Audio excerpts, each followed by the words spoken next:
Hi everyone, picture this. You wake up tomorrow and AI has made your job redundant. With the exponential evolution of AI technology, this could be everyone's reality sooner than you think. How would our economy adapt to such a seismic shift? Could a universal basic income be part of the solution? Keep watching as we dive into these questions and explore the future of work. I'll cover 3 sections: hybrid work, the economics of the present, and the economics of the future. First, hybrid work. Automation initially makes people more productive at their jobs, the same way that Copilot is doing right now for programmers. AI will allow some aspect of the job to be done more rapidly or more effectively, but the human is still the driver, using the AI tool to fulfill their own task. Over time, this will make some jobs obsolete, but it will also create others. On balance, according to an interview by DW News, more new jobs will be created than old jobs obsoleted. Nevertheless, people will have to train for new jobs at a much faster pace, or train to use new tools within the context of their existing jobs. Of course, lower skilled work is most affected. It reminds me a bit of Cal Newport talking about why he doesn't use social media.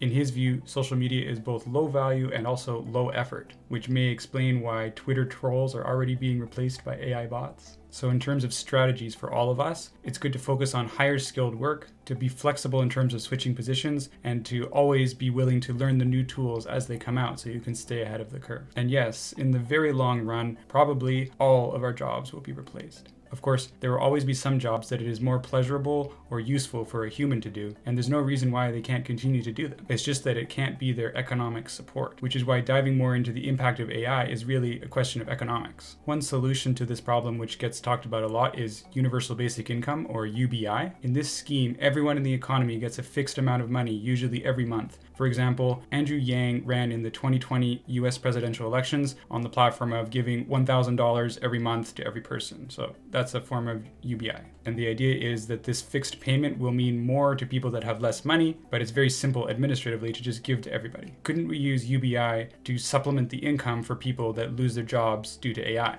The answer is yes, in the short term, but we really need to talk more about the economics of it. So let's do that. Second section, economics of the present. Let's start by talking about money. Why do we have money in the first place? A textbook definition of money would say that it's a medium of exchange for goods and services. I think about money as a way of capturing scarcity in an economy. Scarcity of natural resources, scarcity of labor, scarcity of capital. In the context of our discussion with AI replacing labor, it's useful to think about money as capturing the value of labor. In fact, money is a way of capturing and storing the value of labor. It's almost like a form of time travel, because you can work a lot now and then use that to sustain yourself in the future, or you can do the other way around and take out a loan to enable you to do things now while putting a little bit of extra burden on your future self. More precisely, money is our way of allowing people to specialize, which is essential for civilization. Rather than having to go out and get your own food and build your own shelter and build your own games for entertainment, you can simply give a little bit of your income to different people to get those same necessities. Someone said to me recently, "What is money?" It's modern day survival. And it is survival in a civilized way, because everything is built on the back of our labor. The interesting thing is that if AI takes your job, then that job is still getting done. In other words, the value that you provided to society is still intact. Where's the scarcity there? Nevertheless, capitalism dictates that any job that can be automated should be automated. And since that's our current economic system, these automations would take place. So suppose this happened to almost everyone. Suppose most workers stopped being able to make a living through their labor. What would happen? Well, our economy would basically cease to function. Spending is supposed to stimulate the creation of goods and services through the market. But there would be no one with any income to purchase those goods and services. Basically, the owners of companies, now with fully automated workforces, would be the only ones left, and they would have to start producing goods and services for each other, like luxury items. And they would be the only ones participating in the economy. Everyone else would starve or become fully reliant on government welfare. So what's the solution? UBI?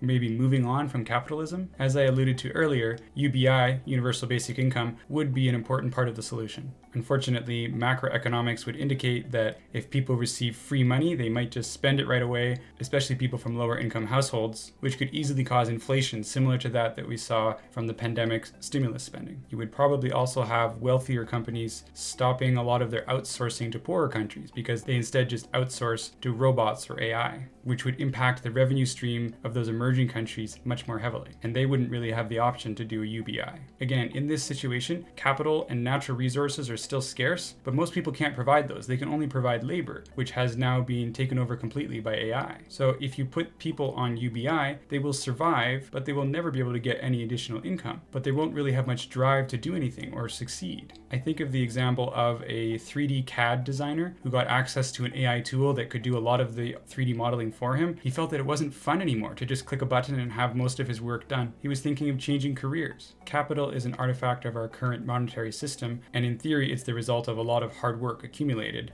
But again, if you can't do labor, then you also are cut off from access to producing capital. So essentially, humans are completely cut out of the economy because the current economy relies on the fact that money is labor and labor is scarce. Don't get me wrong, UBI would be a very important stepping stone to provide for people that have lost their jobs at earlier stages of this process. But as we go on into the future, more radical changes are probably going to be necessary. Let's talk about the third section, the economics of the future. In the long run, I think we will enter a post-scarcity society, sort of like Star Trek, where people don't really have material needs. This may sound far-fetched, but we're already part of the way there. The current US economy, for example, is very prosperous and can provide for almost all the needs of its citizens, or would be able to if that wealth was equally spread. Economists say that the US economy is a demand economy, meaning that economic growth is driven by demand, by people seeing advertisements and realizing they want something and spending money on it, which sounds pretty similar to people's material needs being readily met. Once we have artificial general intelligence, or AGI, that can replace most of our jobs, labor is no longer a scarce resource. In that model, under capitalism, humans are actually a net drain on society because they can't provide value, they can't provide labor anymore, but they still consume food and require shelter and consume other goods like entertainment. It's strange to think of humans that way, but that's what has people worried about AI, is that under our current capitalistic system, humans become unnecessary, which is why I posit we would have to replace it with a new economic model based on whatever is now scarce at that future point in time. For example, scarce resources might be raw materials, energy, land, time, intellectual property, data, computing power, and so on. Suppose we do that. We institute an entirely new economy based on new scarce resources. What would people be doing in that case? People would no longer have to use their labor to earn money to survive.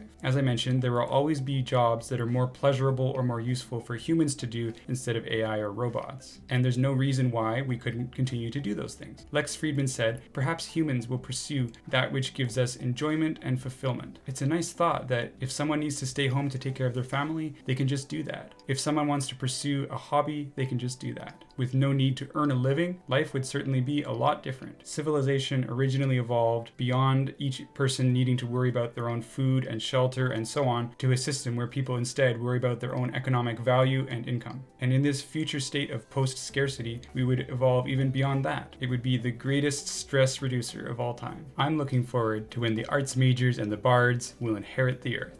In conclusion, as we start moving towards hybrid work, a lot of the workforce is going to have to learn new AI tools and retrain rapidly, even multiple times. Governments and educators are going to need to step in and fill that gap. As people start getting left behind, the need for UBI or some other way of providing social support will become more and more necessary. In the long run, labor will cease to be a scarce resource. Under capitalism, humans become a drain on the system, which is why we will probably have to replace it with something else in the future. Transitioning from an economy based on scarcity of labor to one based on scarcity of other resources that are not directly tied to human effort might cause a bumpy period. In the future, I may make a video about how dangerous this transition could be and how much basis we have to hope for a positive outcome. As you might guess, it's complicated. If you enjoyed this video, check out my previous one on timelines for artificial general intelligence. Please continue to post your questions in the comments, no matter how detailed they may be. Thank you very much for watching. I'll see you next time. Bye.